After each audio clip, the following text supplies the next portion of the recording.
Telangana CM Revanth రెడ్డికి రాజకీయ కోణం తప్ప నిర్మాణాత్మకంగా ఆలోచన లేదని మాజీ మంత్రి జీవన్ రెడ్డి విమర్శించారు.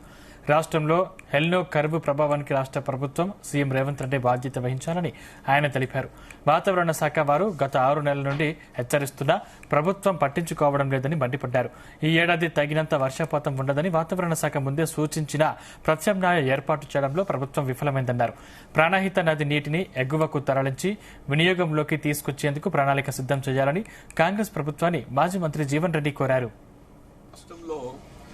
ఈ ఎల్నినో కరువు ప్రభావానికి ఒక విధంగా రాష్ట్ర ప్రభుత్వం ముఖ్యమంత్రి రేవంత్ రెడ్డి గారే బాధ్యత వహించాలి.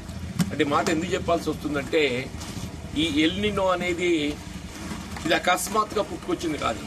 ఇలా వాతావరణ సూచికలు ఏదైతుందో దాదాపు సంవత్సర కాలం నుండి ముఖ్యంగా 6 మాసాల నుండి ఏదైతుందో తీవ్రంగా హెచ్చరిస్తున్నారు. ఇప్పుడు ఈ ఖరీఫే గాని ఖరీఫ్తో పాటుగా రాబోయే రబీయే గాని ఎల్నినో ప్రభావం ఏదైతుందో బాగా తీవ్రంగా ఉండేటువంటి అవకాశం ఉన్నది. మన వర్షాలు ఏదైతున్నదో పూర్తిగా లోటు వర్షపాతం నమోదయ్యే అవకాశం ఉన్నది. అంటే వాతావరణ సూచికలు హెచ్చరికలు జారీ చేసినప్పటికీ కూడా రాష్ట్ర ప్రభుత్వం ఏదైతుందో ముఖ్యమంత్రి రేవంత్ రెడ్డి గారు దాన్ని పరిగణలోకి తీసుకోకుండా ఇప్పుడు ఎప్పుడైనా కానీ వాతావరణ సూచికలు మనం ముందస్తుగా సూచన లభిస్తే దాన్ని అధిగమించడానికి మనం ప్రత్యామ్నాయ ఏర్పాట్లు చేసుకోవటం సహజమే. ఇప్పుడు లోటు వర్షపాతం నమోదవుతుందని చెప్పని మనం ఊహించినప్పుడు మనకు ఉన్నటువంటి ఏకైక నీటి లభ్యత ప్రాణహిత నదీ జలాలు.